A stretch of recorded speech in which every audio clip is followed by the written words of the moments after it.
Hello, phenomenal story lovers.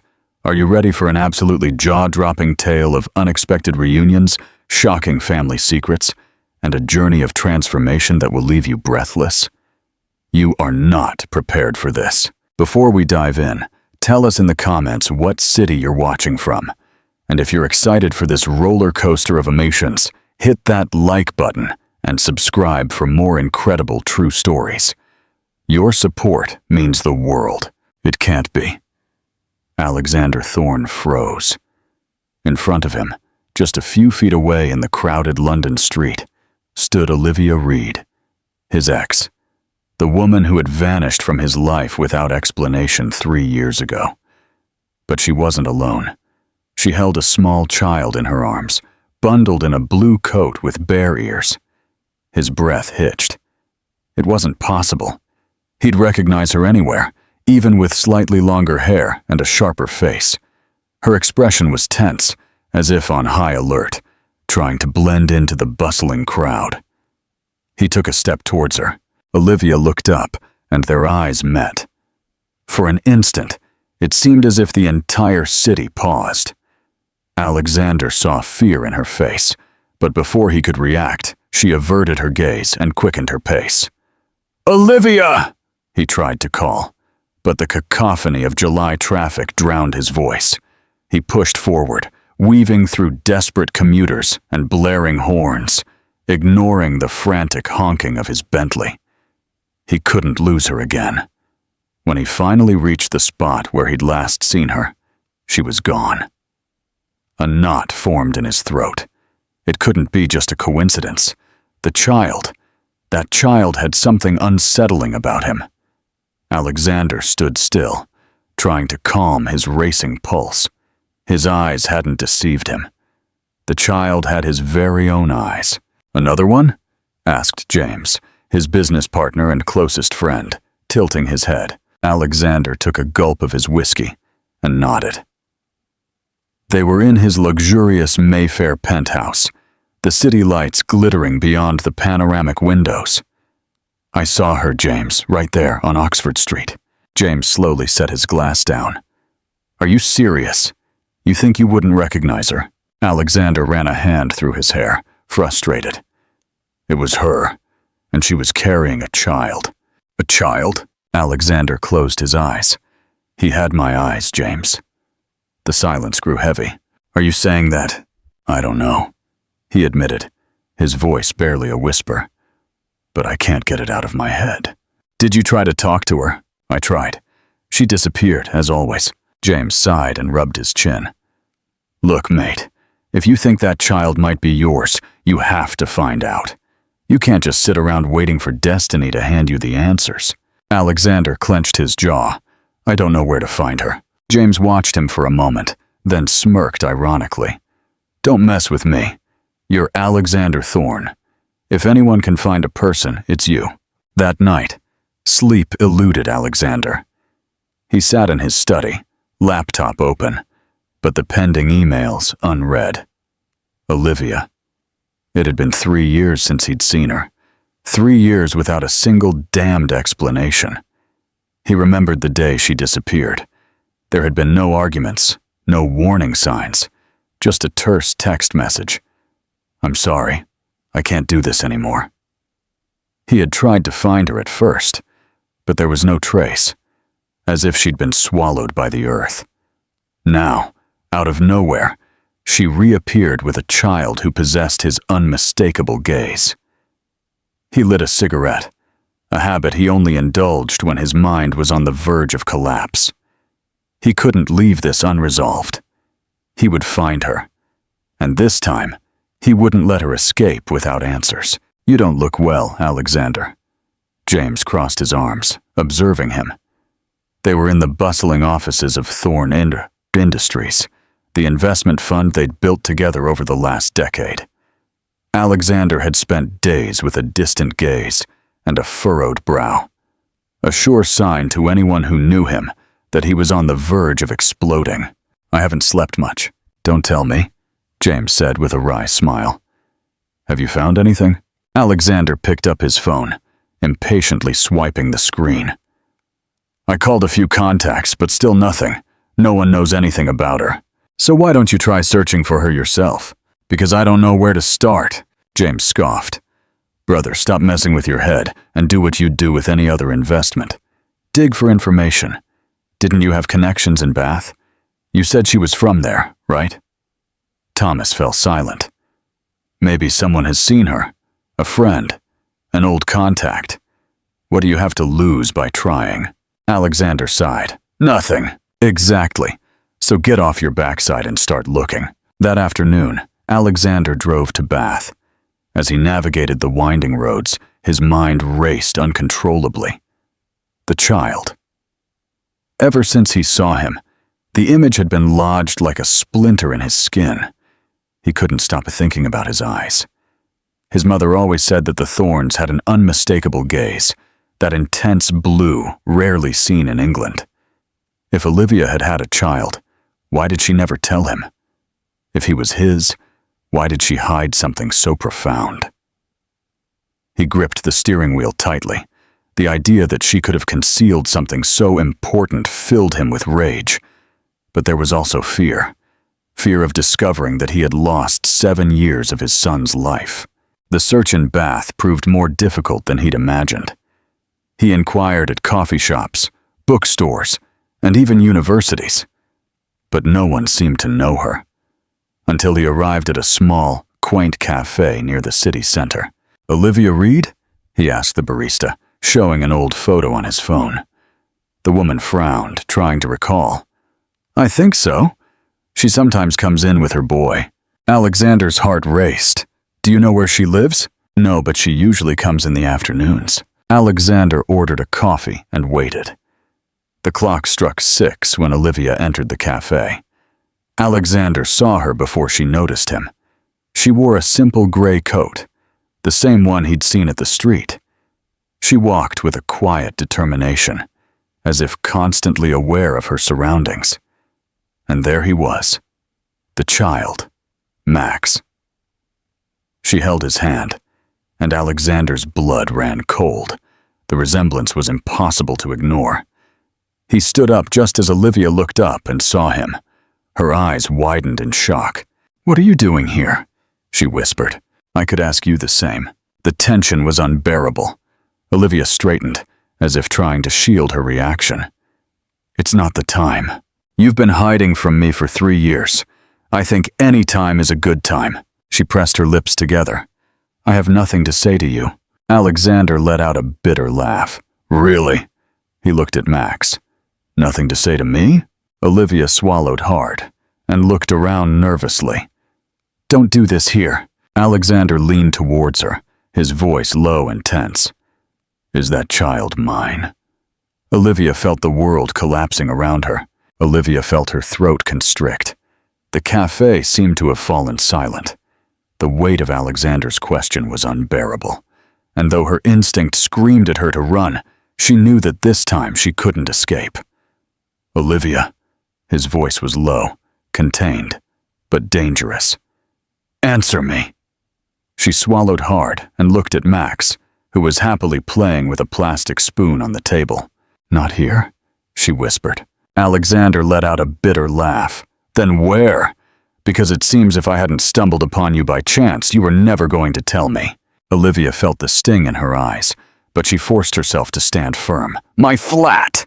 Alexander watched her, doubting. It's not a trap, she said wearily. He nodded warily. Let's go. Olivia's flat was small, 2 sparsely furnished rooms. Alexander surveyed it without a word, but his expression said it all. She lived like this with my son. Max fell asleep on the sofa as soon as they arrived. Alexander stared at him. Is he mine? He asked again. Bluntly, Olivia felt her stomach clench. Yes. The word hung in the air. Alexander let out a sigh, as if he'd been punched in the chest. He ran his hands over his face, then walked to the window, turning his back. When did you know? From the beginning. And you never thought to tell me? I couldn't. Alexander turned sharply. You couldn't? Why? Olivia closed her eyes for a second before speaking. Your mother forced me to leave. Alexander's face hardened. What? When I found out I was pregnant, I tried to tell you, but Evelyn got to me first. She told me you were no longer interested in me, that you were with another woman. Alexander's eyes widened with fury. That's a lie! I know, but at the time I didn't know, and she offered me money to disappear so I wouldn't cause you problems. Did you accept? No. Olivia lifted her chin. I left because she made me doubt, because I felt displaced before I could even talk to you. Alexander felt his blood boil. I can't believe my mother would do that. Olivia lowered her gaze. I didn't expect you to. The silence between them was thick. I need a moment, he said, moving towards the door. Alexander! He stopped, but didn't turn around. I'm not leaving, he said firmly. Max is my son. I'm not disappearing. And he walked out, leaving Olivia with a lump in her throat. Alexander walked aimlessly through the streets of Bath, his mind racing uncontrollably. His mother, Evelyn Thorne, had always been a calculating woman, but he never thought she would go so far. Manipulating Olivia, making her believe he had forgotten her, and worst of all, hiding his own son from him. He leaned against a wall and closed his eyes, taking a deep breath. Max. Now everything made sense. From the moment he saw the child, he knew there was something more, something that couldn't just be a coincidence. Now he had certainty. He was his son. 7 years. 7 damned years that had been stolen from his life. He felt a fierce rage, a need to confront his mother at that very instant. But he knew he first had to resolve something more important. Olivia, she had kept him away. Yes. But now he understood why. And although his anger was still there, he also knew he couldn't afford to keep losing time with his son. He picked up his phone and dialed. James, now what have you done? I have a son. There was a long silence. Tell me it's not a joke. It's not. His name is Max. Olivia hid him from me, but not of her own accord. It was my mother. James let out an expletive. Bloody hell, Alex. What are you going to do? Alexander looked at the dark sky over Bath. I'm going to get to know my son. When he returned to Olivia's apartment, she was still sitting on the sofa, hands clasped. I thought you wouldn't come back, she said without looking at him. I'm not that kind of person. She gave a dry laugh. I didn't know what kind of person you were when I left. He clenched his jaw. That doesn't matter anymore. What matters is Max. Olivia nodded slowly. He's asleep. Alexander looked at the room where his son was resting. His son. He still couldn't believe it. I want to see him. She hesitated for a moment, but finally stood up and carefully opened the door. The room was small, dimly lit by a nightlight. Max slept with a relaxed face, hugging a worn stuffed animal. Alexander slowly approached. He knelt by the bed and looked closely at him. Every feature, every small gesture, was his. He felt a lump in his throat. 7 years. 7 years of not seeing him grow, of not hearing his first word, of not knowing anything about him. And that wasn't going to continue. He turned to Olivia, his voice barely a whisper. I'm not going to lose any more time with him. She looked at him, with something that looked like sadness in her eyes. I know. Alexander stood there watching his son sleep. Nothing in the world would separate him from him again. I want to be in his life. Amelia carefully closed the door to Leo's room and stood with her back to Thomas. His voice still echoed in her head. He didn't say it as a plea or as a negotiation. He said it with the certainty of a man who had made an irrevocable decision. She took a deep breath before turning. I don't know how to do this. Alexander looked at her sternly. Neither do I, but we're going to find a way. The silence between them was long, awkward. You can't just show up and make decisions, Olivia finally said. It's not a decision, it's a right. He's my son. Olivia clenched her fists. And what do you want to do? Move in here? Burst into his life and change everything? I don't want to hurt him, he replied, controlling his anger. But I can't act as if nothing happened. She ran a hand over your face. I'm not ready for this, Alexander. Well, you'd better get ready, he blurted out, because I'm not disappearing. Olivia fell silent, looking at him with a mixture of fear and resignation. She knew he meant it. Alexander stayed in Bath. He rented a small but comfortable apartment in the city center. He didn't want to pressure Olivia or Max, but he wasn't going to leave. The first few days were difficult. Olivia set strict boundaries. She let him see Max, but always with her present. No impromptu visits, no sudden changes. Alexander accepted the rules, at least for now. He knew he had to earn her trust. More importantly, he had to earn his son's trust. Who are you? Max asked, looking at him curiously. It was the first time they were alone, even if only for a few minutes, while Olivia made coffee in the kitchen. Alexander smiled nervously. I'm Alexander. Are you Mum's friend? Alexander swallowed hard. Something like that. Max frowned, thoughtful. You talk like me. Alexander chuckled. How so? Fast and serious, the child said, shrugging. Alexander felt a strange warmth in his chest. Maybe because we're alike. Max stared at him, as if trying to find something in his face. Are you going to come often? If your mum lets me. Ooh, yes. The child studied him a little more and then nodded naturally.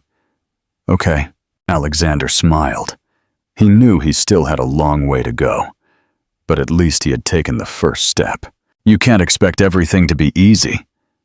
Olivia had her arms crossed as she looked at Alexander from the doorway. Max had just fallen asleep after spending the afternoon with his father, and the atmosphere between them was tense. Alexander took a deep breath. I don't expect it to be easy, but I'm not going to stand by and watch from the sidelines either. She shook her head, exhausted. You don't understand how complicated this is. Max has only had me. His world is small, safe, and now suddenly you appear. Because I should have always been here, he interrupted firmly. And don't tell me it wasn't my decision, because I already know that. But now it is. Olivia lowered her gaze, biting her lip. Do you really think this is solved just by wanting to be here? Alexander crossed his arms. How do you want me to do it then? Should I leave and wait for an invitation in a few years? No, Olivia, I'm not going to make that mistake. She pressed her lips together, grappling with her thoughts. I don't want Max to suffer, she murmured. Neither do I. There was a long silence between them. Finally, Olivia sighed. Fine, we'll try, but at my pace. The only thing I want is for you to let me be his father. Olivia's eyes darkened for an instant. That's something that will take time. Alexander nodded. I'm not in a hurry. She didn't believe him. She knew Alexander Thorne had never been a patient man.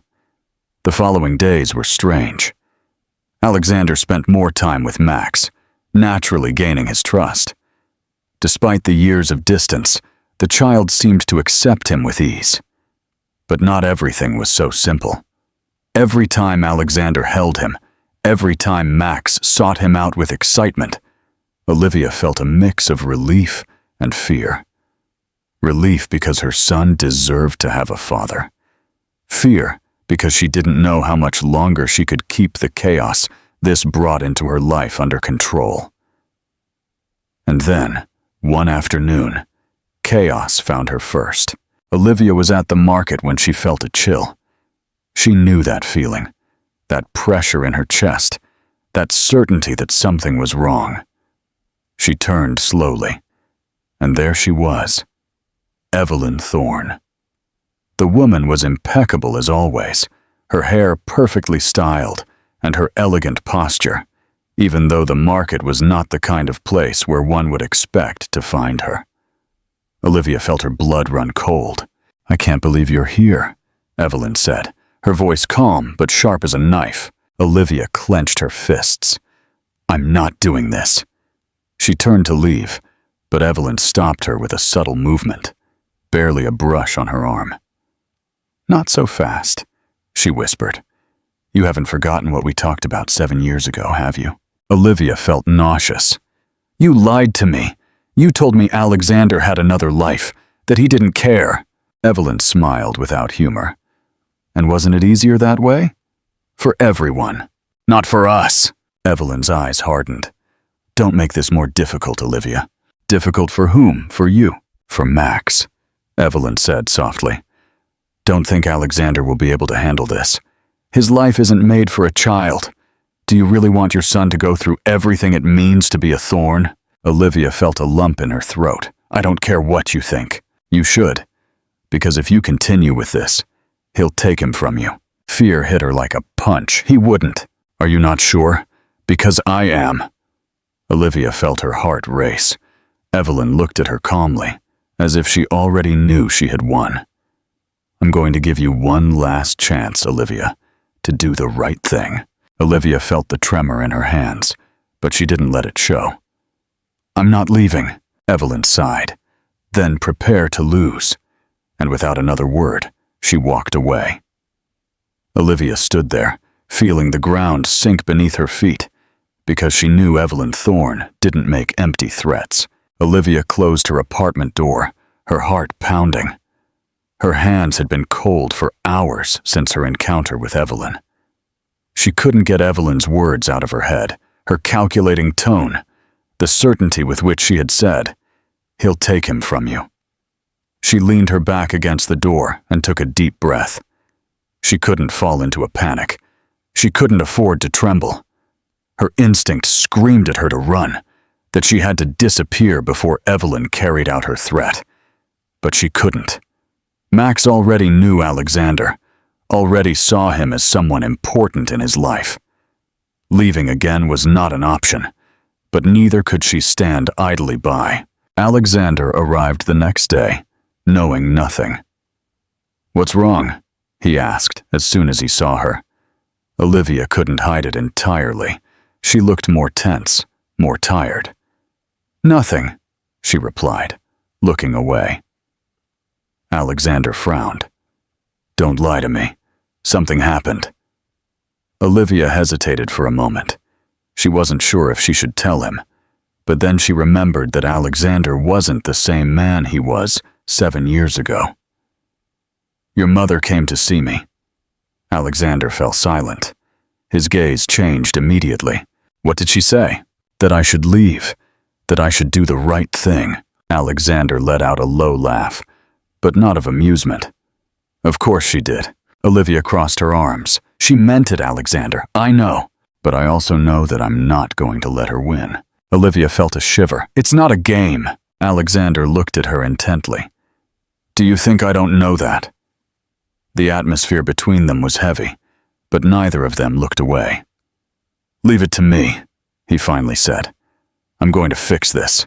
Olivia let out an incredulous laugh. You can't fix your mother, but I can make sure she never comes near you again. Olivia looked at him,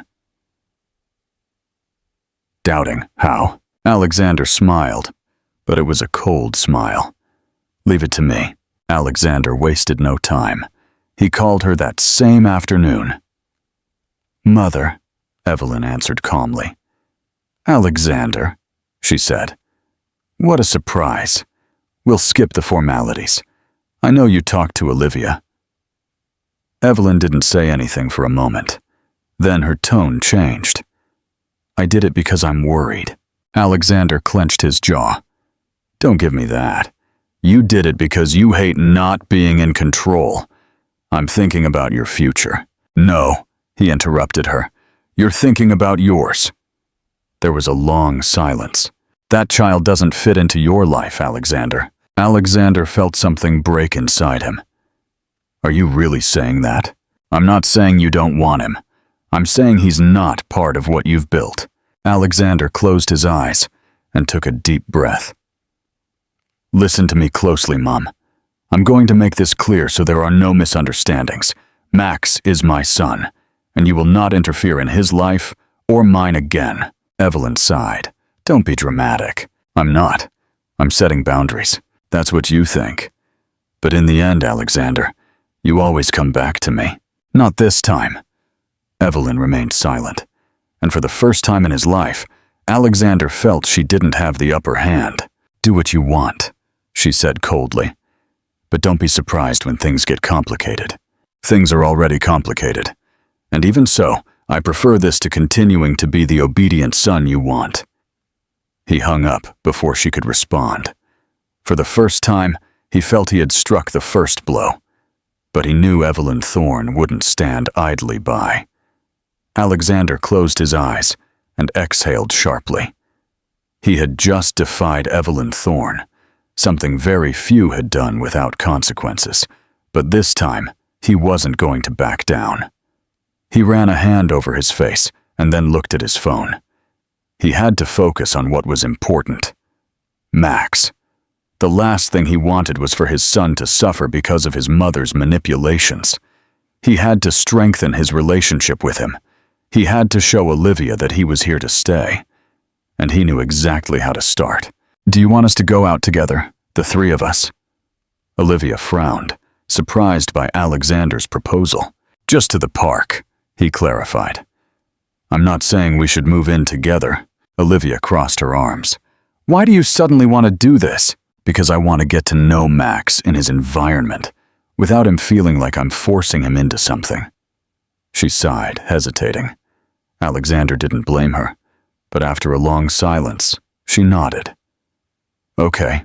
The park was full of children running and playing on the swings. Max pulled away from his mother's hand and approached curiously.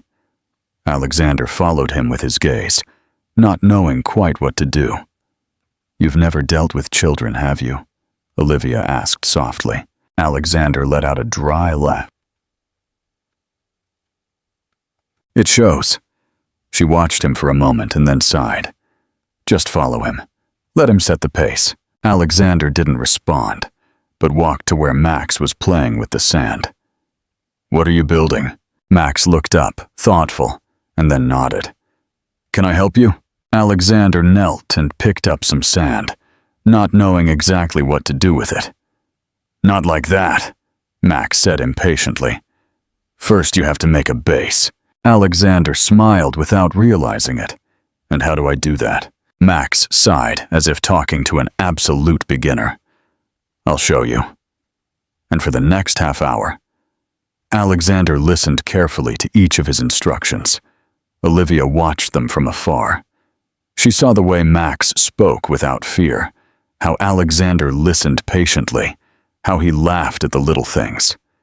She never imagined seeing them like this, and against all odds, her son seemed to trust him in a natural way. That was what scared her the most, because if Max started to love him, if he started to see him as part of his life, she couldn't afford to lose Alexander again. Because if he left again, this time he would not only break her heart, he would also break her son's. Olivia couldn't stop watching them. Alexander and Max were still in the sand, now trying to build a tower taller than the previous one. Max laughed every time the structure collapsed, while Alexander feigned frustration. It was a simple scene, but the feeling it evoked in Olivia was anything but simple. It was fear. Not because Alexander was failing, but because he seemed to be doing well. Too well. Every day, Max became more accustomed to his presence, sought him out with more confidence, no longer showed shyness when Alexander arrived, and although Olivia knew it was what should happen, she couldn't ignore the worry that gnawed at her chest. What would happen if Alexander got tired, if he decided this was too much for him? If, after all, he ended up being just a visitor in Max's life? "Are you tense again?" Alexander's voice pulled her from her thoughts. He stood in front of her, with Max running around the patio. Olivia looked away. "I'm fine." "No, you're not," he said bluntly. "What's wrong?" She took a moment to reply. "I'm scared," she confessed softly. Alexander narrowed his eyes. "Of what?" Olivia swallowed hard before looking at him. "That this won't last." Alexander's face hardened. "I'm not leaving." "You say that now." "I say that because it's the truth." Olivia shook her head. "Alexander, you have another life. Businesses, trips, commitments. I don't know how long you can keep this up." Alexander crossed his arms. "What if I tell you I'm not leaving? That I'm not just here for a while?" Olivia looked at him with a mixture of skepticism and a desire to believe him. "I don't know if I can risk trusting that." Alexander took a step closer, his voice lower, but firm. "It's not just about you, Olivia. It's about Max." She felt a lump in her chest. "I know," she whispered, "but that's precisely what scares me the most." The following days, Olivia tried to act normal. She didn't want to let her fear sabotage everything, but Alexander was perceptive. He watched her, noticed when she drifted off in her head, when she seemed to doubt every time Max hugged him with excitement. And one day, after putting Max to sleep, he couldn't take it anymore. "Tell me the truth, Olivia." She looked up from the teacup she held in the kitchen. "About what?" Alexander looked at her seriously. "About what's really worrying you." Olivia put the cup on the table and sighed. "I don't want Max to get attached to you if you're not sure you're going to stay." Alexander put his hands on the table, looking at her intently. "Olivia, this is not a game for me." "You say that now." Alexander clicked his tongue impatiently. "I'm not a child. I'm not doing this on a whim. I'm here because I want to be." Olivia held his gaze, feeling her heart beating too fast. "What if one day you decide you can't do this anymore?" He straightened up. "Then tell me what I have to do to prove to you that I'm not leaving." Olivia felt her throat constrict, because she had no answer, because part of her didn't want one, and because she knew that if he kept insisting, she would end up falling. Alexander didn't bring up the subject again after that night on the balcony, but Olivia knew he was waiting. He didn't say it. He didn't show it in an obvious way. But she saw it in his gaze every time they were close, in the patience with which he treated her, in the way he left space for her to make the decision. And the worst part was that, with each passing day, she felt her own defenses weakening. But then, everything changed. Alexander received the call when he least expected it. He was in his office reviewing some reports when his phone rang. He didn't recognize the number, but he answered immediately. "Mr. Thorne?" The voice on the other end of the line sounded formal, but with a hint of urgency. "Yes." "Who is this?" "I'm your mother's lawyer." Alexander felt his blood boil. What the hell does she want now? There was a brief silence before the lawyer continued. "I just wanted to inform you that Mrs. Evelyn Thorne has initiated legal proceedings to obtain custody of your son." The air seemed to leave his lungs. "What did you say?" "Mrs. Thorne has argued that you and the child's mother are not fit to raise him. She has requested an evaluation to determine if Max would be better off in her care." Alexander's heart pounded with fury. "This is insane." "I know, sir," the lawyer said in a neutral tone, "but the petition is already in progress." Alexander was speechless. He couldn't believe it. He knew his mother wouldn't give up easily, but he never thought she'd go this far. And the worst part was that now he had to tell Olivia. When he arrived at the apartment, Olivia opened the door with a frown. "What's wrong?" she asked instantly. Alexander didn't waste time. "We have a problem." Olivia felt a chill. "What happened?" "My mother filed a lawsuit to take Max." The world stopped. "No, she can't do that," Olivia whispered, feeling breathless. "Yes, she can, and she's doing it." Olivia leaned against the wall. "No, this can't be happening." Alexander took her by the shoulders, forcing her to look at him. "I'm going to stop her. I'm not going to let her take our son." But Olivia barely heard him. Her worst fear had come true. Evelyn had carried out her threat. And now, if they didn't do something, they could lose everything. Olivia felt her legs tremble. The world was crumbling around her, but Alexander held her firmly by the shoulders. "Look at me," he said in a harsh voice. "We're going to fix this." "How?" she whispered, fear reflected in her eyes. "It's Evelyn. She's powerful. She has money, contacts, lawyers. And so do I," Alexander interrupted.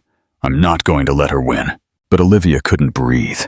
Her whole body was on high alert, as if her instinct screamed at her to run before it was too late. "We need a plan," Alexander continued. "We can't act impulsively." Olivia rubbed her temples. "We can't let this go to trial." "It won't." Olivia looked at him in disbelief. "Alexander, your mother doesn't play fair." "I know," he said coldly. "And that's why I'm going to face her on her own terms." The next few days were chaos. Alexander contacted his trusted lawyers and prepared his defense. Olivia met with specialists to prove that Max was fine with her, but anxiety kept her from sleeping. Every day she expected to receive a notification, a legal blow that would put them on the ropes, and when it came, it wasn't what she expected. A letter delivered to her door. "You have one last chance to do the right thing. Don't make this more difficult for everyone. See you tomorrow at 10 a.m. Evelyn." Olivia felt her blood run cold. "You're not going alone," Alexander said, as soon as he read the letter. "I'm not going at all," Olivia replied angrily. "If you don't go, you'll just give her more reasons to attack us." Olivia clenched her fists. "I'm not going to let her manipulate me again." Alexander looked at her seriously. "That's why I'm going with you." She hesitated. She knew facing Evelyn was a risk, but she also knew they couldn't keep running. The meeting was in an elegant restaurant, far from the city. Evelyn was already waiting when they arrived. She dressed as always, impeccably, with an expression of calm superiority. "I see you've brought reinforcements," she said with a sharp smile.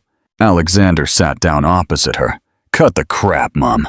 Evelyn sighed with feigned disappointment. "Always so aggressive." Olivia crossed her arms. "Tell us what you want." Evelyn looked at them coldly. "I want what's best for Max." Alexander let out a dry laugh. "And you are the best?" "Of course." Olivia felt like screaming. "You don't care about him. You just want to control everything." Evelyn gave her a bored look. "What I want is to spare him a life of mediocrity.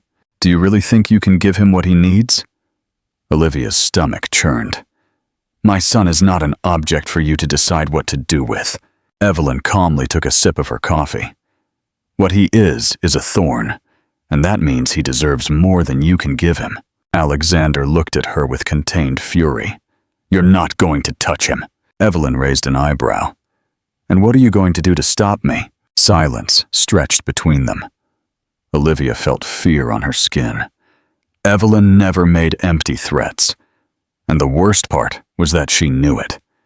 The war had just begun. Alexander clenched his fists under the table. "You're not going to win, Mum." Evelyn looked at him with an almost amused smile. "And who's going to stop me? You?" "Yes." His tone was so cold and firm that for the first time, "No." Evelyn's expression changed. Olivia saw the woman's eyes narrow slightly. She knew she was calculating. She measured her own son as if he were a piece in her game.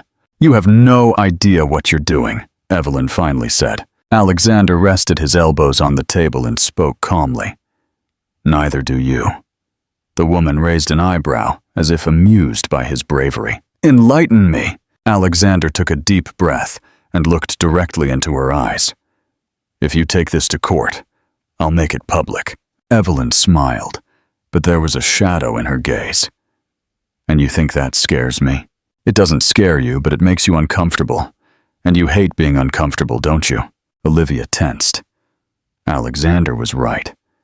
Evelyn Thorne built her reputation on the image of an unimpeachable woman, a benefactress, an unwavering businesswoman.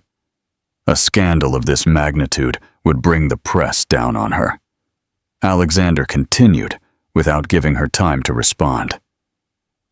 "I have proof of everything. Of how you interfered in my private life, of how you manipulated Olivia to leave. And if you decide to go through with this, I swear every damn newspaper and every news outlet in this country will know." Evelyn narrowed her eyes. "That will affect you too.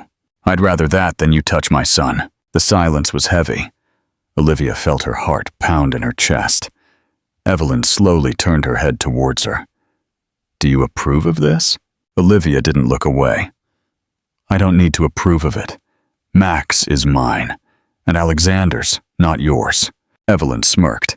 You have no idea what a mistake you're making. Alexander crossed his arms. We'll see. There was a long silence. Then Evelyn elegantly stood up and picked up her purse. I'll think about it. Alexander and Olivia watched her walk away without saying a word. But both knew that this war was not over yet. The next few days were hell. Every hour, Olivia expected to receive notification of the lawsuit. Every call she received made her heart jump. But days passed and nothing came. Evelyn made no move.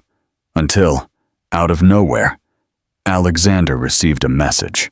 Enjoy your victory. But remember, Alexander, there's always more than one way to win. Olivia felt a chill when he showed her the screen. What do you think that means? She asked in a thin voice. Alexander clenched his jaw. It means she'll leave us alone for now. Olivia sighed, but her body remained tense. I don't like this. Alexander looked at her seriously. Neither do I. But for the first time in my life, I think I beat my mother. And although fear still surrounded them, they knew they had crossed a line from which Evelyn could no longer return. No matter what she tried next, Max was still with them. And that was all that mattered. The air felt lighter in the following days. After weeks of tension, Evelyn had retreated. There were no more letters, no more threats, no more attempts at manipulation. But Olivia was not completely at ease. She can't give up that easily, she said one night, while making coffee in the kitchen. Alexander, sitting at the table, watched her calmly. It's not surrender, it's strategy. Olivia turned her head with a frown. What do you mean? Alexander shrugged. That she won't do anything now because it's not convenient for her. But that doesn't mean she's accepted defeat. She felt a chill. That doesn't give me peace. It won't. But the difference is that now we know what we're facing. Olivia sighed and rested her hands on the counter. What if one day she tries again? Alexander stood up and walked to her. Then we'll be ready. She closed her eyes for a moment. She felt like she had been waiting for an attack for so long that now that the battle seemed to be over, her body didn't know how to relax. Alexander noticed it, and for the first time in a long time, he took her hand without her pulling away. Olivia. She looked at him and saw something in his eyes she hadn't seen before, something that made her feel safe. I'm not going to let anything happen to you or to Max. Olivia felt a lump in her throat.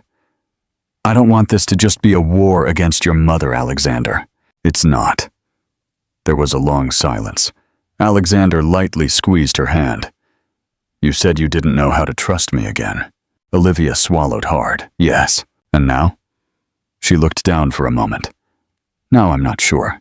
Alexander smiled, but not mockingly, but with patience. That's progress.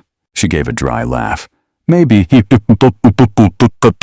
Alexander watched her in silence before letting go of her hand. I'll wait. Olivia looked at him in surprise. Wait for what? For you to be sure. And before she could reply, he walked away with a calm smile, leaving Olivia with a strange feeling in her chest. Because for the first time, she also wanted to wait. Because for the first time, she believed that maybe, just maybe, they could have a future together. 1 year later, Olivia stopped at the park entrance and watched the scene in front of her.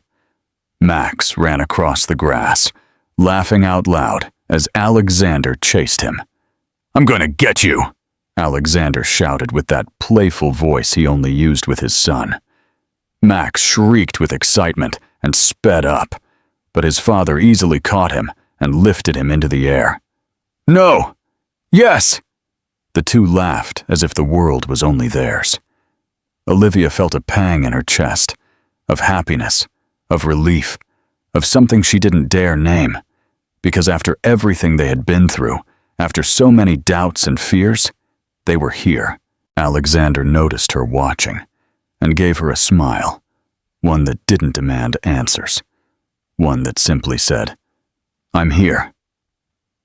Olivia walked over and sat on their usual bench. Max ran to her and hugged her legs. "Mummy, Daddy runs really fast." Olivia ruffled his hair. "That's because he has long legs." Alexander collapsed beside her, breathing heavily. "I'm too old for this." Olivia chuckled. "You're being dramatic. You haven't seen me when my back hurts yet." She shook her head and looked at Max, who was already playing with the dirt. "He's happy." Alexander looked at her softly. "We are too." Olivia felt the warmth in her chest. A year ago, she would never have imagined this moment. Not with Alexander. Not with the family they had rebuilt. But here they were. Not with a perfect ending. Not with a guaranteed forever. But with something much more real. With the promise to keep trying. What an incredible journey. Did you ever expect Alexander to defy his mother like that? What do you think Olivia's biggest fear was? Share your thoughts in the comments below. If this story resonated with you, hit that like button, share it with your friends, and subscribe for more captivating narratives. Your support helps us bring these powerful tales to life. Comment tuna in the comments if you've made it this far. Only those who have read the whole story will get it. Let's keep the story going. Alexander spent the early hours of the morning in his home office, laptop open, on calls with half the world. He managed to delay the operation with the Singapore investors for another week. When he looked at the clock, it was 3:15 in the morning. He remembered he had promised to take the boys to the Science Museum in the morning. He would only get a few hours of sleep. At dawn, coffee in one hand and deep circles under his eyes, he arrived at Olivia's house. She opened the door and looked at him with a mix of surprise and concern. "Have you slept at all?" "Not much, but I'm fine, really." The boys came running down the stairs, already dressed, excited about the museum visit. Even Max, though he wouldn't say it aloud, seemed a little more animated. The visit started well. Daniel went from one exhibit to another, glued to every interactive display. Liam, with his arm still in a cast, stopped in front of each panel, reading everything carefully. Max showed interest in the dinosaur section, and for a moment, he seemed to have let his guard down. "Dad, come see this!" Daniel shouted. "It's a real meteorite." Alexander knelt beside him, curious. He was genuinely enjoying the experience, until his phone vibrated. It was Singapore. "One moment, boys," he said, stepping away a little. The call lasted 15 minutes. He paced back and forth behind a model of the solar system, negotiating details while watching the boys from afar. When he returned to them, something had changed. Max was no longer smiling. "You said it would only be 2 minutes," he blurted out, without looking at him. "I know, I'm sorry, son. It was a work emergency." "Of course, it always is." And he turned away. Alexander felt a sting in his chest. During lunch, his phone rang several times. First while they were eating, then while Daniel was showing him an articulated robot. Finally, Olivia gave him a look full of annoyance. "More calls?" "I'm sorry." "Sorry for what? Is it more important than them?" The question was like a blow.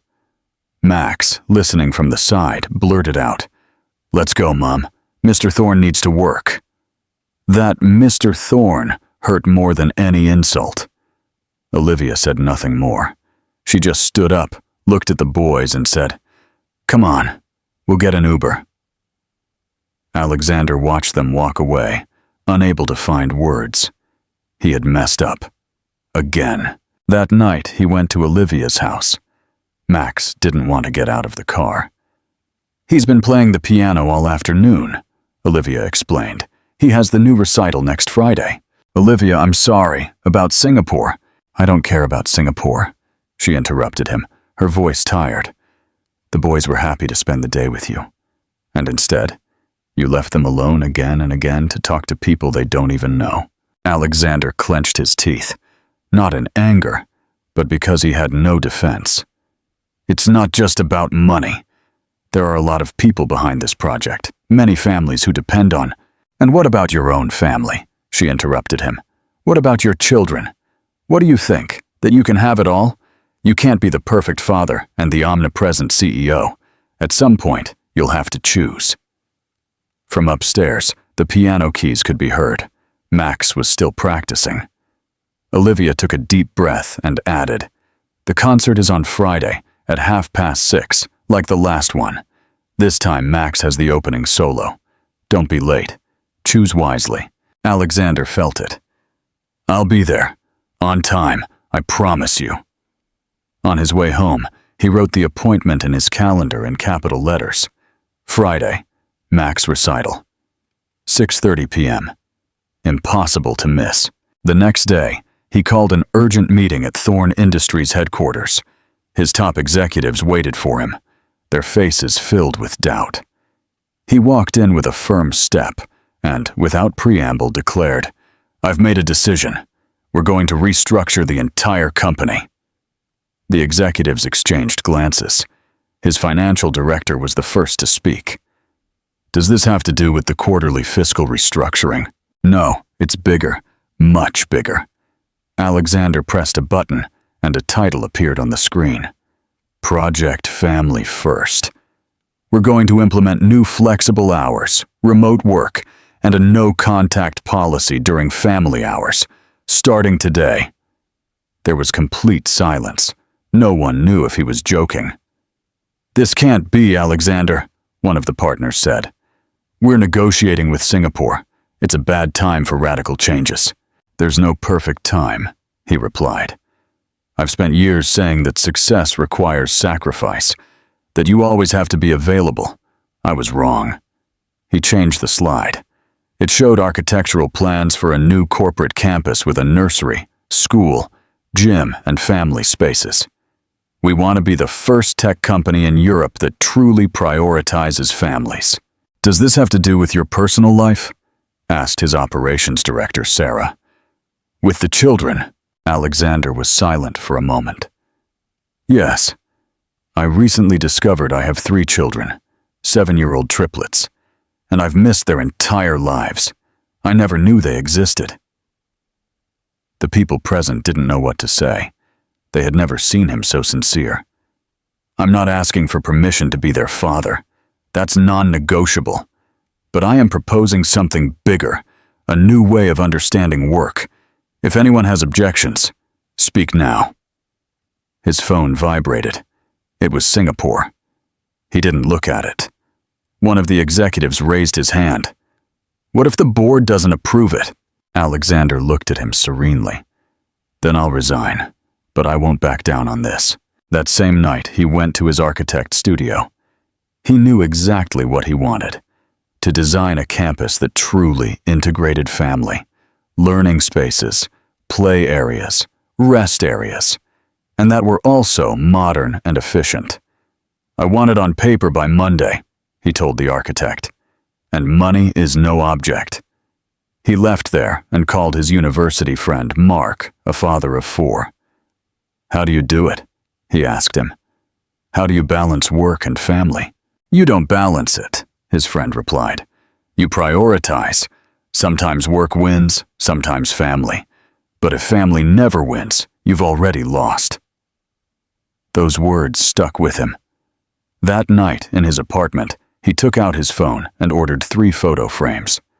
The next day, he would ask Olivia for some photos of the boys, because that place, so luxurious but so empty, was finally beginning to resemble something like a home. Friday dawned with Alexander's phone buzzing with notifications.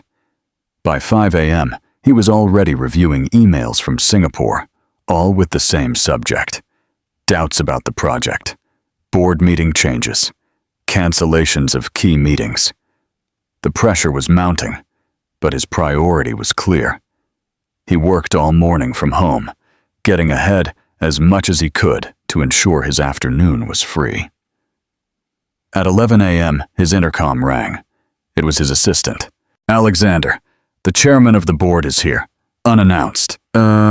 Sir Charles," he responded, surprised. "Send him in." A few minutes later, Sir Charles sat opposite him, an imposing, serious man with zero tolerance for improvisation. "What's this about a complete company restructuring?" he asked. "And the rumors that you intend to resign?" "It's true," Alexander said firmly. "I'm making significant changes. For some children you've just met? Come on, Alexander. You have thousands of employees, shareholders, strategic alliances. You can't make impulsive decisions." "It's not impulsive," he replied. "I've been thinking about this for weeks. It's a necessary decision. And what if the board doesn't approve your project?" Alexander took a deep breath. "Then another CEO will be sought, because I will not sacrifice my children to keep a position." Sir Charles looked at him, skeptical. He had known him for years. He had never seen Alexander speak like this. Before leaving, he left a warning. "The vote will be on Monday. Be prepared. It won't be easy." When Sir Charles left, Alexander called his team in Singapore. He gave them clear instructions. That afternoon, between 5 and 9, no one was to call him for any reason. At 4:30 p.m., he left his office with a bouquet of flowers. His assistant looked at him as if she had seen a ghost. "Cancel everything that comes up," he told her. "Today, there's no room for error." He arrived at the school half an hour before the concert and sat in the front row. The hall was filled with parents, grandparents, and siblings. Olivia arrived shortly after with the 3 boys. Seeing Alexander there, with the bouquet in his hand, she raised an eyebrow. "You're early," she commented. "I wouldn't miss it for the world." When the curtain rose, the children lined up at the back of the stage. Max was among them, next to a huge piano that almost made him look tiny. He was serious, focused. Alexander gave him a thumbs up, and for the first time in a long time, Max returned a smile. The boy began to play. The first notes were soft, careful, but soon transformed into a fluid, beautiful melody that filled the entire hall. Alexander was breathless. The music, the moment, everything moved him deeply. When Max finished, there was a huge round of applause. Alexander was the first to stand up.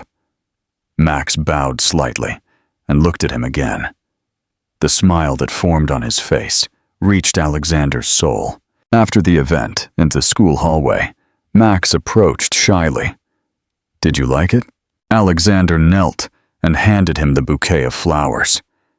"It was the most beautiful thing I've ever heard. I'm so proud of you." Max took the flowers with a solemn gesture, but with a light in his eyes he hadn't shown before. "I practiced a lot." "I noticed," Alexander replied, moved. Meanwhile, Daniel and Liam pulled him by the hand towards the art exhibition they had prepared at the end of the hallway. Olivia followed, slightly behind, observing in silence. For the first time, Alexander allowed himself to leave his phone in his pocket and think of nothing else. Leaving the school, he helped Olivia get the boys into the car. She looked at him. "You're different," she said. "Today I made a decision, and I feel it's the right one." He said no more, but she smiled slightly before starting the car. On Monday, the board meeting was at maximum tension.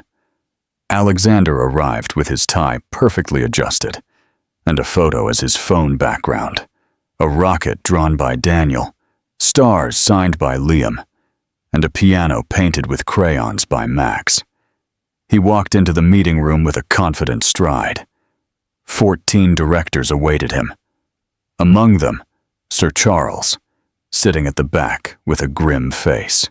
"Thank you for coming," Alexander began. "Today, I want to present a new vision for our company." For the next 30 minutes, he explained every detail. He showed figures, studies, projections. He spoke of the family corporate campus, long-term productivity, talent retention, and the impact on employee mental health. "It's not just a business strategy," he finally said. "It's the company I want us to be." "And Singapore?" one of the partners asked. Mr. Chen still doubts your involvement. I spoke with him this morning, Alexander replied. He's willing to visit the campus next month. He's interested in the approach. He wants to see if it really works. It was a half-truth. The conversation with Mr. Chen had been tense, but Alexander was confident that if they moved forward, the results would speak for themselves. Why now? Another advisor asked. Why this radical change? Alexander took a breath. He could no longer hide. Because 3 weeks ago, I discovered I have 3 7-year-old sons. I had never seen them.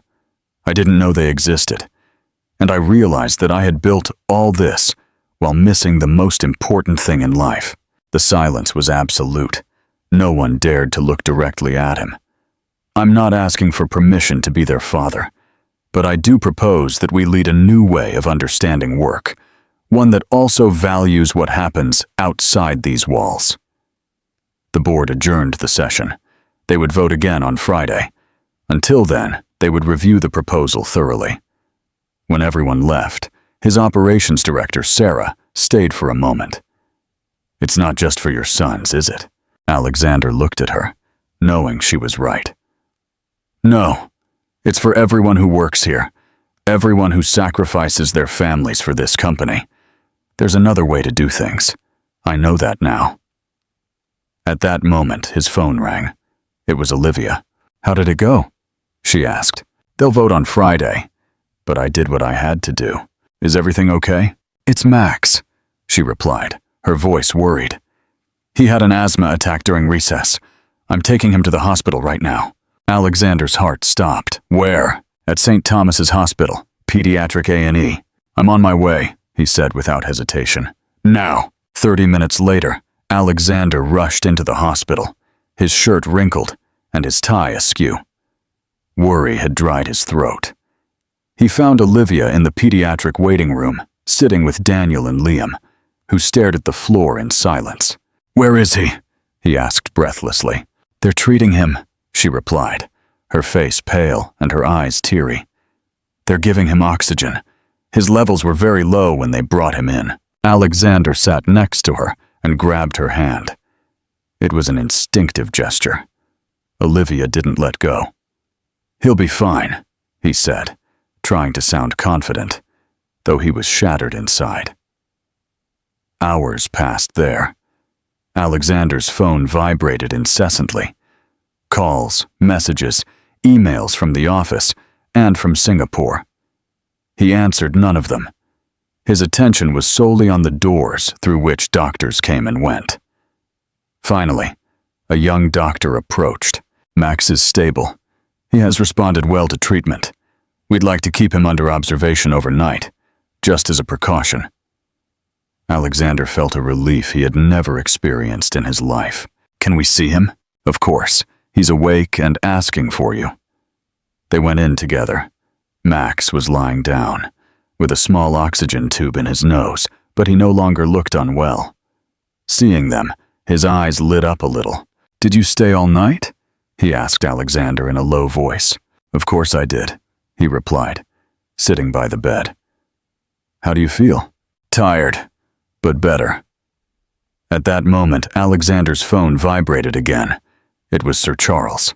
Again? He stepped into the hallway and answered. It better be important, Sir Charles. Very important. We haven't been able to locate you all day. The board decided to move the vote up to today, at midday. How? That's not what we agreed on. Circumstances have changed. Your absence is causing a lot of doubt. If you're not present, I can't guarantee a favorable outcome. Alexander looked at his watch. Only a few hours left. Max might be discharged by mid-morning. He took a deep breath. I'll be there. And Sir Charles, if you ever try a stunt like this behind my back again, you'll have to find another director. He hung up and went back to Olivia, who looked at him worriedly. Everything all right? The board. They've moved up the vote. They're pressuring me to go. I understand. Go, it's fine. We'll be fine. No, Alexander replied firmly. I'll stay until he's discharged. I won't leave before then. At 10:30 a.m., the same doctor arrived. He seems much better. We can discharge him, but he'll need to rest for a few days." While they were doing the paperwork, Alexander's phone kept vibrating non-stop. Meetings, lawyers, documents that needed urgent signatures. At 11:15 a.m., they left the hospital. Max walked slowly, held by Olivia and Alexander.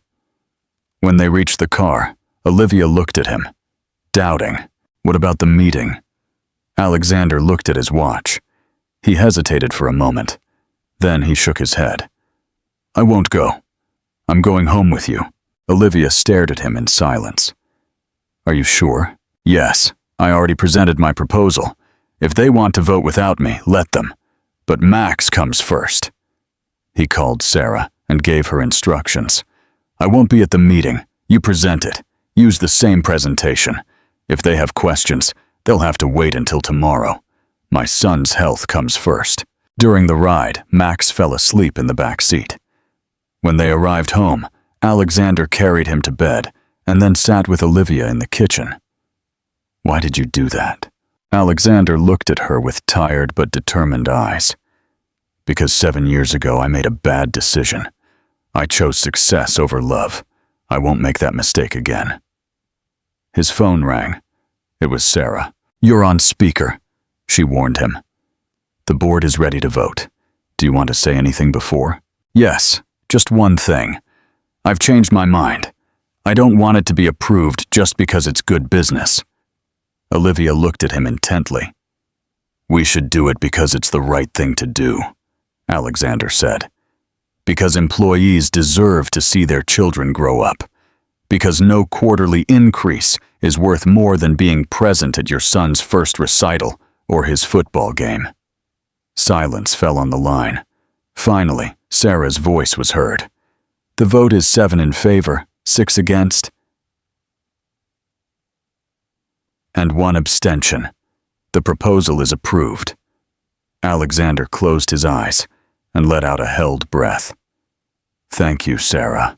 He hung up and sat in silence. "And now what?" Olivia asked. "Now we build it." "Really?" He took out the preliminary project plans and spread them on the table. They showed a modern space with office buildings, a nursery, green spaces, a school, and areas where parents could work without being far from their children. Olivia observed them carefully. "It's impressive. How much will all this cost?" "A fortune," he said bluntly. "But it's worth it. I got a plot of land on the outskirts near the city. We could start construction next month." "And do you really think this will change anything?" "It already is," Alexander replied. "For me, it's already changed everything." At that moment, the boys arrived with their grandparents, who were still visiting. Daniel was excited, with a fishing rod in his hand. "Dad, we went fishing with Granddad. I caught 2 fish." George, Olivia's father, approached, a little more cordial than weeks ago. "Your project is making headlines," he said, looking at the plans. "My colleagues from school keep talking about the news." Alexander nodded, but a certain concern showed on his face. "Not everyone is convinced," he admitted. "Some investors are nervous about the budget." "Is it in danger?" Olivia asked in a low voice. "Not while I have something to say. Whatever happens, I'll see it through." Later, as he was leaving, Olivia walked him to his car. "You know," she said, her tone softer, "what you're doing isn't just changing your company. It's changing the boys, and it's changing you too." Alexander looked at her, moved. She was right. "For the better? Without a doubt," she said with a smile. As he drove away, Alexander was clear. No matter what came, nothing would make him back down. He was building something bigger than a company. He was building a home. Another little secret for those who skim the comments. Type lollipop below. Only the true story champions will understand the joke. Let's continue. The following Monday dawned with headlines in all the financial media. Singapore investors withdraw from Thorne family project. The impact was immediate. Alexander's great dream, That family business campus that meant so much to him was now hanging by a thread. In his office, Alexander paced back and forth with his phone to his ear. He tried to calm his financial director, who was reporting capital flight and the uncertainty of some shareholders. "We can look for an alternative source of funding," Alexander insisted. "The project is still on." He hung up the call and looked at his watch. 3:15 p.m. Liam's chess tournament final was starting in less than an hour, on the other side of the city. Meanwhile, the board of directors had just called an urgent meeting to address the financial situation. Sarah poked her head through his office door. Everyone's in the meeting room. They expect a detailed plan. They need answers, and they need them now. Alexander looked at his desk. On it, the chessboard Liam had given him, with the pieces neatly lined up, a symbol of teamwork and concentration. He remembered his son's words that very morning. "You'll be there, Dad, right?" He took a breath, loosened his tie, and replied, "I'm not going to the meeting." Sarah froze. "What?" "My son has his chess final today. I promised him I'd be there, and I intend to keep it." "Alexander, if you don't attend, the entire project could collapse. Even your position is at risk." He walked over to the desk and picked up a folder with all the contingency plans. "Everything they need is here. There are 3 viable proposals, one for private investment, another with phased construction, and a more conservative one. You present them, and if anyone demands my presence, they'll have to wait. I'm not going to let Liam down." Sarah blinked, not knowing what to say. "This is completely new for you." "I'm learning," Alexander said with a faint smile. "Prioritizing doesn't mean losing. Sometimes, winning begins by choosing what truly matters." The school gym was filled with parents, teachers, and children in uniform. Alexander arrived just as Liam was entering the competition area. Olivia greeted him from the stands, surprised to see him there, and saved him a front row seat. "Didn't you have an urgent meeting?" she whispered. "Yes, but this was more important." Liam, seeing him, smiled shyly. He turned to his coach and pointed proudly. "That's my dad," he said. The tournament progressed through tense matches. Liam, with his arm still in a cast, remained focused, unfazed. Alexander didn't take his eyes off him. Every time his phone vibrated in his pocket, he ignored it. In the final round, Liam faced an older boy from a private school. The game lasted over 45 minutes. In a risky move, Liam sacrificed his queen to force a checkmate a few moves later. The room erupted in applause. Alexander stood up and applauded with so much emotion that some parents looked at him curiously. Liam raised his fist proudly, feeling completely seen for the first time. Upon receiving his trophy, he approached the microphone shyly. "I want to thank my coach and my dad, because he taught me that sometimes, to win something important, you have to know how to lose something first." Alexander felt a lump in his throat. Those words, so simple, hit him like a life lesson. When Liam came down from the stage, he ran to hug him. "I wouldn't have missed it for the world," Alexander told him, hugging him tightly. Later, in the car with Olivia and the boys, he dared to check his phone. He had 17 missed calls and a single message from Sarah. "Board voted 8-5. Project continues with modifications. You were right." Alexander closed his phone, put it in his pocket, and looked out the window. "Everything all right?" Olivia asked. "Yes, finally," he replied. "And the best part is, I didn't even have to be there to win this time." Olivia smiled at him as Max slept in his seat, and Daniel sang an invented song aloud. It was a harmonious chaos. A perfect moment. That day, by choosing the chess tournament instead of the emergency meeting, Alexander Thorne had completely reorganized his priorities. And somehow, both parts of his life, personal and professional, had improved. 6 months later, Alexander stood in front of a new, gleaming metal sign. Thorn Family Campus. Beside him, 3 boys in suits, excited, vied for the giant opening scissors. "Ready?" Alexander asked, handing Liam the scissors for them to share. The ribbon was cut amidst applause and camera flashes. The campus was a reality. The place combined modern offices with nurseries, schools, play areas, and rest zones. A work environment that understood that family is not a distraction, but the center of everything. Alexander moved away from the bustle to find Olivia. He found her near the playground, watching families explore the place. "All of this is real," she said, emotional. "I'm proud of you. I wouldn't have achieved it without you," he replied, taking her hand. Since then, their relationship had evolved little by little. Their closeness grew with time, transforming into something more. "Dad!" Daniel shouted from afar. "Can we show the science lab to Grandma and Granddad?" George and Mary were nearby, observing everything with smiles. Time and Alexander's actions had healed many wounds. "Of course," Alexander replied, "but then come see the organic garden." As he watched the boys run between buildings he himself had dreamed of, he felt that he had finally achieved true success. "Before, I thought success was signing big contracts," he told Olivia. "Now I know that the real achievement is this, building a meaningful life." "And you're doing well?" she replied, affectionately straightening his shirt collar. "We're doing it together," he said, intertwining his fingers with hers. In front of the boy's gaze, and surrounded by everything he had managed to change, Alexander Thorne knew that he would never again put anything before them. Not a board meeting, not a deal, not a call. Because now, finally, he knew what was truly important.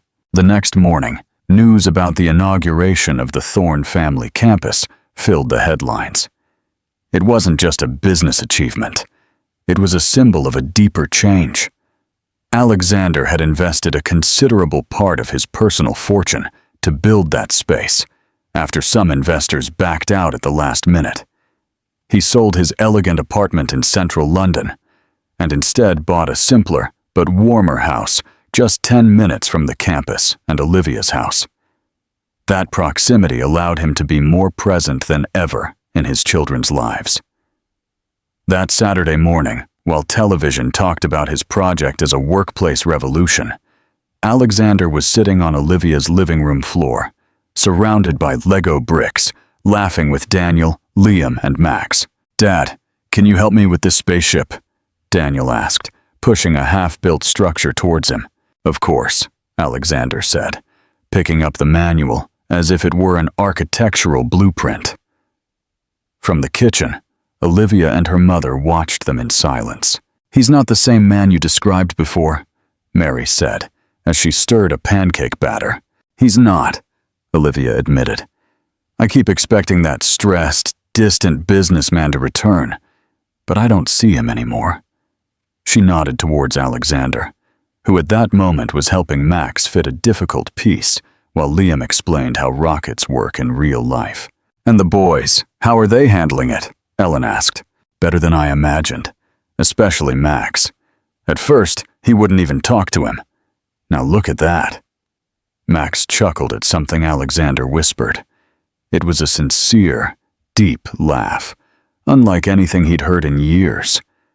Olivia felt a lump in her throat, not from sadness, from emotion. "I never thought they'd have this," she said softly. "A father who is present." The rest of the morning passed between laughter, games, and plans for lunch. Alexander offered to take care of the barbecue in the garden. George, Olivia's father, joined them with a more relaxed attitude, though still maintaining a silent watch. "Your daughter told me you presented the definitive plans for the second phase of the campus?" he asked as they supervised the grill. "Yes. We're going to include a cultural center and a library with family workshops. It will be more than a workplace. It will be a community." A risky gamble, George commented, raising an eyebrow. But if it works out, you'll change many lives. That's the idea, Alexander replied, carefully flipping the burgers. And if it doesn't work, then I'll have done the right thing, even if it cost me dearly. I'm not worried about losing money. I'm worried about losing time with them. George remained silent, observing him for a few seconds. You're right. Time with children cannot be recovered. Lunch was a moment of celebration. The children talked all at once, sharing stories, ideas for their school projects, and some inside joke that made them laugh non-stop. Later that afternoon, Liam approached Alexander. Dad, do you remember the constellation book you talked about? The one with myths and star maps? Of course, I have it in my office. If you want, I'll bring it next time. What if we went there ourselves? Daniel asked, overhearing the conversation. Can we see your house? Alexander looked at Olivia, waiting for her reaction. She smiled. I think they'd love to. That same afternoon, the boys entered the building where Alexander lived for the first time. The doorman greeted him with a smile, and they responded with wide eyes, looking at everything curiously. You live here? Max asked, seeing the elevator go straight up to the penthouse. Yes, though I didn't spend much time here before. Today it's different. As the elevator door opened, the boys were impressed by the huge windows, the views, and the modern design. But what caught their attention most was the wall, where there were 3 picture frames with their photos, one for each, placed on a light wooden table. Look, it's us! Daniel shouted, pointing to his. Olivia, who was behind, stopped when she saw them. I ordered them the same day I knew you existed, Alexander said. I just needed the photos. Thanks for giving them to me. The boys roamed freely around the apartment. Alexander showed them his telescope, the small library with science and astronomy books, and a corner he had already set aside as a play area. From the terrace, the city could be seen as the sun began to set. Golden colors illuminated the children's faces. Olivia approached, resting her arms on the railing next to Alexander. It's the first time they've been calm here. They like this place. I'd like them to feel it's their home too, he said, without looking at her. With time they will. They looked at each other in silence for a few seconds. There was something different between them, something that hadn't been said aloud, but that was starting to feel more and more present. They weren't just raising 3 children. They were sharing something more. A bond that little by little was rebuilding what had once been broken. Back inside, the boys fought over who would look through the telescope first. Alexander helped them adjust the focus and pointed out constellations with an app on his phone. There's Orion, and further beyond, if the sky were clearer, we could see Mars. And do you think there's life on Mars? Liam asked. Alexander thought about it for a few seconds. I don't know, but I do know that right now, in this place, there's something that didn't exist 6 months ago. A family. The boys looked at him, not quite aware of the weight of those words, but Olivia understood them. And in that shared silence, looking at the stars, they realized that they were no longer in separate worlds. They were, finally, under the same sky. On Thursday night, Alexander felt restless. Although the campus project was already underway, the pressures continued. Some investors doubted, others set conditions, and the media pursued him with sensationalist headlines. But none of that deterred him. The next day, Olivia texted him in the morning. Liam has a science presentation, Daniel has an art exhibition, and Max is playing the piano again. It's at 6:30 p.m. They think you'll be there. Alexander read the message with a mixture of tenderness and responsibility. He knew he couldn't fail. He arranged to leave the office at 5 p.m., but at 4:45 p.m. his phone rang. A last-minute crisis. An important chain of investors wanted an immediate meeting to define the financing of the 3rd phase of the campus. Sarah appeared in his office. "They're waiting for you," she said, with urgency. "We can't lose them." Alexander looked at the time. He took a deep breath. "Then they'll wait." "Alexander!" Liam is presenting his solar system model. Daniel hung his drawings all over the hallway. "Max has spent days practicing. I'm not going to be late." Sarah, though she hesitated for a few seconds, nodded. He was no longer the same man she had known years ago, and she knew it. Half an hour later, Alexander was at the school, in the front row. Olivia looked at him with a mix of relief and pride. The children came out onto the stage one by one.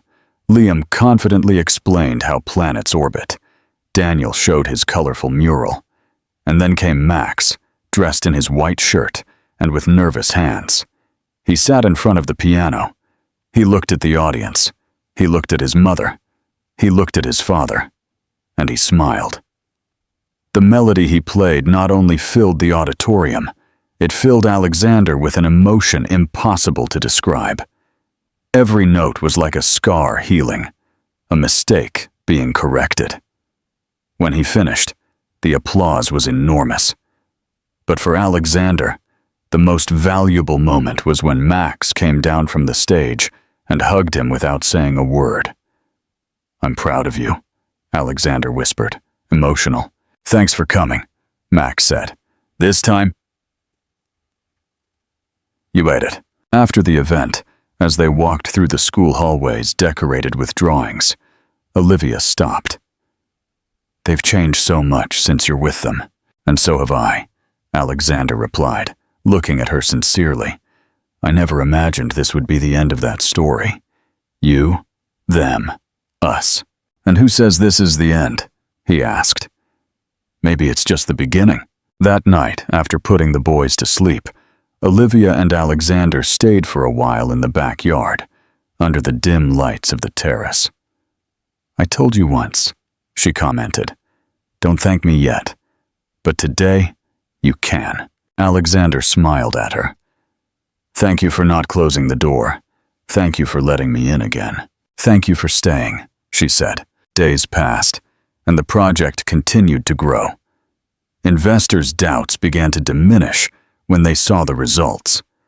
More engaged employees, less turnover, a better work environment. Several media outlets began to refer to the Thorne family campus as the model of the future. On a random Sunday, the family decided to spend the afternoon at the campus, which now also had a community garden. The boys played among the plants. Olivia helped pick tomatoes. Alexander took photos with his phone, capturing simple, real moments that he wouldn't have valued before. George and Mary arrived shortly after with bags full of homemade bread. George, who used to be his biggest critic, was now his biggest supporter. "You've done something important here, Alexander," he said. "Something that goes beyond work." "Thank you, though I still have a lot to learn." "You're doing well." Alexander watched his sons, running among fruit trees, laughing without a care in the world. "Yes, this time, I'm where I'm supposed to be." That night, before going to bed, Daniel approached Alexander's office, where he was reviewing some photos. "Dad, can you come to Max's rehearsal tomorrow?" he asked. "He says he gets less nervous if you're there." Alexander put his phone aside. "Of course I will. I wouldn't miss it. Even if there's work, work will always be there, but Max won't be playing that song forever." Daniel smiled, gave him a quick hug, and ran to his room. Alexander stood for a few seconds looking at the photo frame on his desk. 3 boys, a strong woman, a new life. Everything he never knew he needed was now the only thing that truly mattered. For the first time in years, he felt no fear of the future. He awaited it with open arms, and as he turned off the light, he thought that perhaps he hadn't become the world's most influential CEO. But he was the most present father to his small family, and that, without a doubt, was worth more than any number in a bank account. If you loved this story, don't forget to like the video, subscribe to the channel, and leave your comment rating the story from 0 to 10. Thanks for watching. See you soon.